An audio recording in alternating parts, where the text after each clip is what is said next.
Hello friends चर्चा करते हैं इम्पोर्टेंट टॉपिक इकोनॉमी के ऊपर। इससे पहले हम इसके लगभग 2 चैप्टर कंप्लीट कर लिए हैं। आप उस चैप्टर को ज़रूर देख लीजिए और अगर अभी तक आपने इस चैनल को सब्सक्राइब नहीं किया तो चैनल को भी ज़रूर सब्सक्राइब कर लीजिए। तो आइए चर्चा करते हैं इकोनॉमी के इम्पोर्टेंट टॉपिक के बारे में। तो सबसे पहले हमारे पास क्वेश्चन नंबर फर्स्ट है, भारत में राजकोषीय नीति कौन जारी करता है? तो भारत में जो राजकोषीय नीति जारी की जाती है वित्त मंत्रालय के द्वारा, और जो मौद्रिक नीति जारी की जाती है वो की जाती है आरबीआई के द्वारा। ठीक है, ये दोनों के दोनों इंपॉर्टेंट क्वेश्चंस है और अक्सर एग्जाम में पूछे जाते हैं। मौद्रिक नीति आरबीआई के द्वारा और राजकोषीय नीति वित्त मंत्रालय के द्वारा। नेक्स्ट क्वेश्चन हमारे पास, बजट घाटे से हमारा क्या अभिप्राय है? ठीक है, बजट घाटा क्या होता है? तो बजट घाटा समझने के लिए आपके लिए ये जानना जरूरी होती है कि जो हमारे पास जो सेंट्रल गवर्नमेंट होती है, जैसे सेंट्रल गवर्नमेंट हमारे पास होती है, सेंट्रल गवर्नमेंट में हमारे पास जो सेंट्रल गवर्नमेंट की आय के स्रोत होते हैं वो होते हैं हमारे पास जीएसटी हो गया, एक्साइज ड्यूटी हो गया।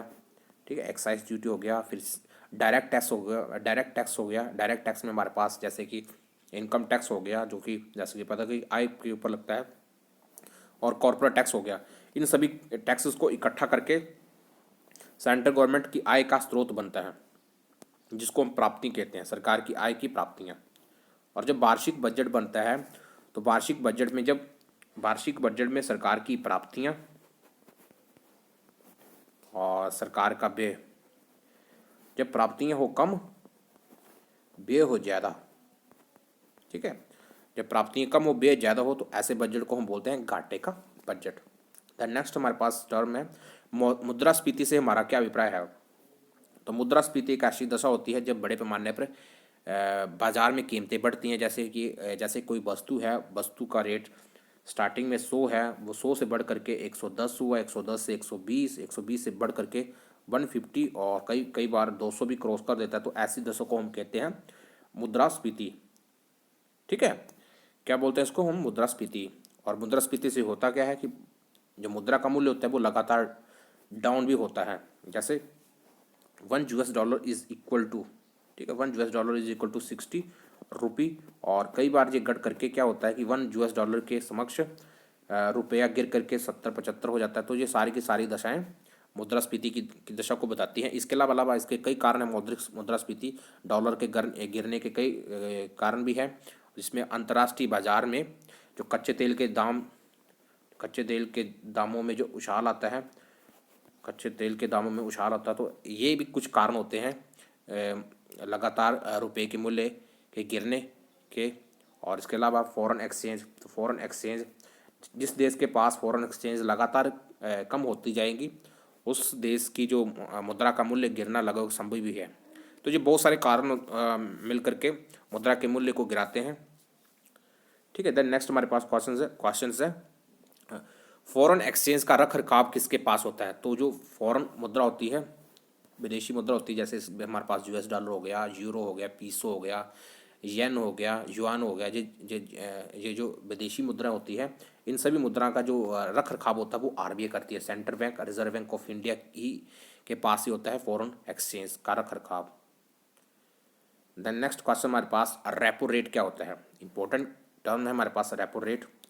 तो रेपो रेट को समझना बहुत जरूरी है। सबसे पहले आपके लिए ये जानना जरूरी है कि एक तो हमारे पास होता है सेंट्रल बैंक, जिसको हम कहते हैं रिजर्व बैंक ऑफ इंडिया, और एक होता है हमारे पास वाणिज्य बैंक। वाणिज्य बैंक जैसे हमारे पास हो गया एसबीआई हो गया, हमारे पास पीएनबी हो गया, एचडीएफसी हो गया, और अदर्स बैंक जितने भी होते हैं। अब देखो ध्यान से, ये जो आरबीआई होती है, जो आरबीआई इन वाणिज्य बैंक को जिस दर से उधार देती है, ठीक है, पैसा उधार देती है, ठीक है, इन बैंकों को पैसा उधार देती है और जिस दर से देती है उसको हम कहते हैं रेपो रेट। ओके, इसको कहते हैं रेपो रेट। और ये जो जितने भी बैंक हैं, जिस दर से ये जो उधार लिया गया आरबीआई को वापस करते हैं, इसको हम कहते हैं रिवर्स रेपो रेट। क्या कहते हैं? Reverse repo rate. ओके, तो ये बहुत इंपॉर्टेंट टर्म है, मुझे आशा है कि आपने ये टर्म को समझ लिया होगा। देन नेक्स्ट हमारे पास, भारत में नोट कौन जारी करता है? तो ऑब्वियस है कि भारत में जो नोट जारी करता है वो सेंट्रल बैंक करता है। और सेंट्रल बैंक कौन सा है हमारे पास? RBI, reserve bank of India हमारे पास जो करेंसी नोट जारी करता है। इसके अलावा जो सिक्के होते हैं सिक्के होते हैं वो वित्त मंत्रालय के द्वारा जारी किए जाते हैं। ठीक है। देन नेक्स्ट हमारे पास क्वेश्चंस, मानव विकास सूचकांक में क्या शामिल होता है? ठीक है, HDI ह्यूमन डेवलपमेंट इंडेक्स किसके द्वारा जारी किया जाता है? UNDP के द्वारा। और इसमें क्या क्या शामिल होते हैं? एक तो हमारे पास शामिल होता है इसमें, एक हमारे पास शामिल होता है जीवन प्रत्याशा, ठीक है, लाइफ एक्सपेक्टेंसी।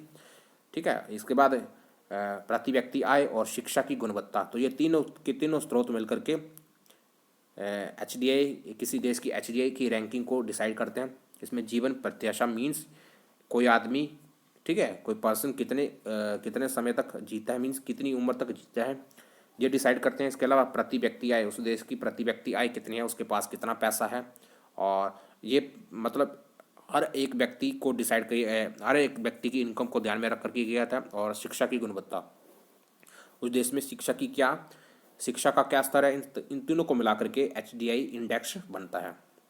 देन नेक्स्ट हमारे पास क्वेश्चन है कि भारत में जो बेरोजगारी है, बेरोजगारी के आंकड़े कौन जारी करते हैं?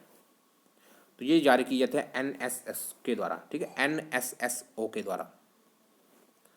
ठीक है, और इसके अलावा एक और हमारे पास टर्म आगे, बंद अर्थव्यवस्था किसे कहते हैं? बंद अर्थव्यवस्था किसे कहते हैं? तो बंद अर्थव्यवस्था उस अर्थव्यवस्था को कहा जाता है जिसमें आयात और निर्यात किसी देश के साथ नामात्र होते हैं, जब बिल्कुल ही कम होते हैं, जहाँ होते ही नहीं हैं, तो ऐसी अर्थव्यवस्था को हम कहते हैं बंद अर्थव्यवस्था। बंद अर्थव्यवस्था के मुझे आशा है कि आपने बंद अर्थव्यवस्था के बारे में समझ लिया होगा। तो जब आयात और निर्यात नाममात्र होते हैं और न के बराबर होते हैं, तो ऐसी अर्थव्यवस्था को हम कहते हैं बंद अर्थव्यवस्था। इसके बाद नेक्स्ट हमारे पास क्वेश्चन है मुद्रा का अवमूल्यन। मुद्रा अवमूल्यन क्या होता है?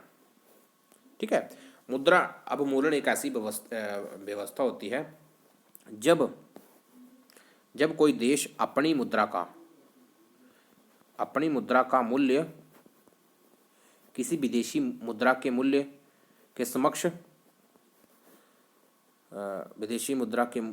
के समक्ष घटाता है। ठीक है, जानबूझकर का घटाता है। ठीक है, जब अपनी मुद्रा का मूल्य घटाया जाता है विदेशी मुद्रा के समक्ष, जैसे आपने देखा होगा कि भारतीय करेंसी के मूल्य को अमेरिकन करेंसी के समक्ष घटाया जाता है, और सीधा ही घटा करके, जैसे कि भारतीय मुद्रा का मूल्य 60 रुपये पर डॉलर है, तो उसको घटा करके सीधा 90 कर दिया। तो जो ऐसी व्यवस्था को कहते हैं हम मुद्रा अवमूल्यन। और बेसिकली ये कब की जाती है, मुद्रा का अवमूल्यन कब की जाता है? जब किसी देश में, ठीक है, आयात ज़्यादा हो रहे हो, ठीक है, आयात ज़्यादा हो रहे हो और निर्यात हो कम। ठीक, आयात ज़्यादा हो, निर्यात हो कम। तो कई बार ऐसा होता है कि उस देश में निर्यात को प्रोत्साहन देने के लिए, ठीक है, निर्यात को बढ़ावा देने के लिए अपनी करेंसी के मूल्य को जानबूझकर दूसरी मुद्रा के मूल्य के समक्ष घटाया जाता है, ताकि इससे होगा क्या कि जब अपनी करेंसी का मूल्य घटाया जाएगा तो जो विदेशी कंट्रीज़ होगी वहाँ पे हमारे जो सामान की डिमांड होगी, ठीक है, वो ज़्यादा बढ़ेगी। और इससे क्या होगा, इससे हमारे कंट्री में एक्सपोर्ट बढ़ेगा, और एक्सपोर्ट बढ़ेगा और इंपोर्ट बैलेंस में आ जाएगा। ठीक है, बैलेंस में आएगा। तो ये बेसिकली ध्यान में रख की जाती है एक्सपोर्ट और इंपोर्ट को, ठीक है, निर्यात और आयात को। जब निर्यात को बढ़ाना होता है और आयात को कम करना होता है, तो ये एक बहुत ही इंपॉर्टेंट टर्म होती है, एक बहुत ही इंपॉर्टेंट टूल होता है किसी देश के लिए। द नेक्स्ट हमारे पास मानव विकास रिपोर्ट कौन जारी करता है? ठीक है, तो मानव विकास रिपोर्ट जारी की जाती है वर्ल्ड बैंक के द्वारा। ठीक है, देन हमारे पास नेक्स्ट क्वेश्चन हमारे पास, छिपी बेरोजगारी किसे कहते हैं? ठीक है, छिपी बेरोजगारी किसे कहते हैं? तो छिपी बेरोजगारी एक ऐसी बेरोजगारी होती है, और ये आमतौर पर ग्रामीण क्षेत्र में देखने को मिलती है। अब देख लो, हमारे पास कोई खेत हो गए या कोई कारखाना हो गया, उस कारखाने में जितने मज़दूरों की ज़रूरत है, अगर उससे काफ़ी ज़्यादा मज़दूर उस कार्य को कर रहे हैं, और हो सकता है कि उस कार्य को करने के लिए बहुत सारे कम मज़दूरों की ज़रूरत हो, लेकिन मज़दूर ज़्यादा कार्य कर रहे हो, तो ऐसी व्यवस्था को हम कहते हैं छिपी बेरोजगारी। ठीक है। देन नेक्स्ट हमारे पास टर्म है हमारे पास, भारत में मुद्रा की साख को कौन कंट्रोल करता है? तो नेचुरल है कि मुद्रा की साख को कंट्रोल करेगा reserve bank of India. Reserve bank of India के बहुत सारे कार्य हैं और मुद्रा की साख को कंट्रोल भी किसके द्वारा किया जाता है? आरबीआई के द्वारा। इसके पहले हमने पढ़ा था कि मौद्रिक नीति जारी की जाती है आरबीआई के द्वारा। RBI central government central bank होता है जो रेपो रेट को डिसाइड करता है। इसके अलावा हमारे पास जो विदेशी करेंसी होती है इसको भी कौन कंट्रोल करता है? इसको भी आरबीआई कंट्रोल करता है। द नेक्स्ट हमारे पास टर्म है वो अपस्फीति की दशा क्या होती है? ठीक है। तो अपस्फीति में होता क्या है? अस्फीति होते में जब सामान और जो सेवाएं होती हैं, वस्तुओं और सेवाएं होती हैं, उनमें लगातार कमी देखने को मिलती हैं। ठीक है, कमी देखने को मिलती है। फॉर एग्जांपल मान लो हमारे देश में बहुत सारी वस्तुएं, ठीक है, बहुत सारी वस्तुएं, जैसे मान लो हमारे कंट्री के अंदर ऐसी कई वस्तुएं हैं जो कि लगातार जिनकी जो कीमत जो है वो बहुत ज़्यादा नहीं है, बहुत ज़्यादा नहीं है। ठीक है, मतलब नॉर्मल कीमत होने के बावजूद भी जब उन वस्तुओं की डिमांड नहीं बढ़ती है, डिमांड में कमी देखने को मिलती है, मींस वस्तुओं की कीमत भी कम है लेकिन उसके बावजूद उनकी डिमांड कम रहती है, तो ऐसी व्यवस्था होती है अपस्फीति। और ये किसी भी अर्थव्यवस्था के लिए बहुत ही खतरनाक स्थिति होती है कि क्योंकि एक्चुअली जो नियम बताता है उसमें बताता है कि जब वस्तुओं की कीमत घटती है तो उसका जो रेट है वो बढ़ना चाहिए। ठीक है, सॉरी, इसमें मैंने बताया कि जब किसी वस्तुओं की कीमत घटती है तो वस्तुओं का जो मात्रा होती है, वस्तुओं की जो मांग होती है वो बढ़नी चाहिए, लेकिन इसमें अपस्फीति में होता क्या है? उल्टा होता है। इसमें जब वस्तुओं की कीमत गिरती है, वस्तुओं की कीमत गिरने के साथ साथ जो वस्तु की डिमांड है वो भी गिरती रहती है, तो ऐसी व्यवस्था को बोलते हैं अपस्फीति। आई थिंक आपने मेरा पॉइंट नोट कर लिया होगा। देन नेक्स्ट हमारे पास, भारत में हरित क्रांति के जनक कौन है? तो ये हमारे पास कौन है? Norman Borlaug. और भारत में हरित क्रांति के जनक कौन है? एस स्वामीनाथन। देन नेक्स्ट हमारे पास क्वेश्चन, भारत में राष्ट्रीय आय की गणना सबसे पहले किसके द्वारा की गई थी? ठीक है, तो भारत में जो राष्ट्रीय आय की गणना सबसे पहले किसके द्वारा की गई थी? तो ये की गई थी दादा भाई नौरोजी के द्वारा।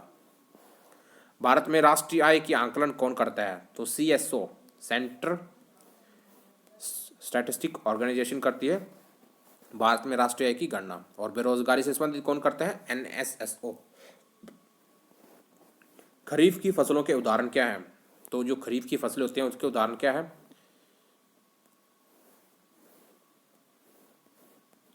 इसमें हमारे पास है धान, मक्का, कपास। और जो गेहूं होती है वो रबी की फसल होती है। मल्होत्रा समिति किससे जुड़ी हुई है? ठीक है, जो मल्होत्रा समिति है वो जुड़ी हुई है किससे? बीमा क्षेत्र से। आज का लास्ट क्वेश्चन हमारे पास, भारत की GDP में सबसे ज़्यादा योगदान किस क्षेत्र का है? तो तृतीय क्षेत्र, जिसमें हमारे पास आते हैं सेवाएं, बैंकिंग, होटल्स, ठीक है, एयरपोर्ट, ये सारी के सारी जो सेवाएं हैं ये तृतीय क्षेत्र में आती हैं। तो तृतीय क्षेत्र भारत की GDP में सबसे ज़्यादा योगदान देता है। तो फ्रेंड्स, इस तरीके से हमने एक बहुत ही इंपॉर्टेंट लेक्चर्स कंप्लीट कर लिया है। मुझे आशा है कि आपको ये क्वेश्चंस अच्छे लगे होंगे, और अगर आपको आगे भी ऐसे क्वेश्चंस चाहिए तो आप इस चैनल को जरूर सब्सक्राइब कर लीजिए। तो फ्रेंड्स, मिलते हैं नेक्स्ट वीडियो में। वीडियो देखने के लिए आपका बहुत बहुत धन्यवाद। थैंक्स।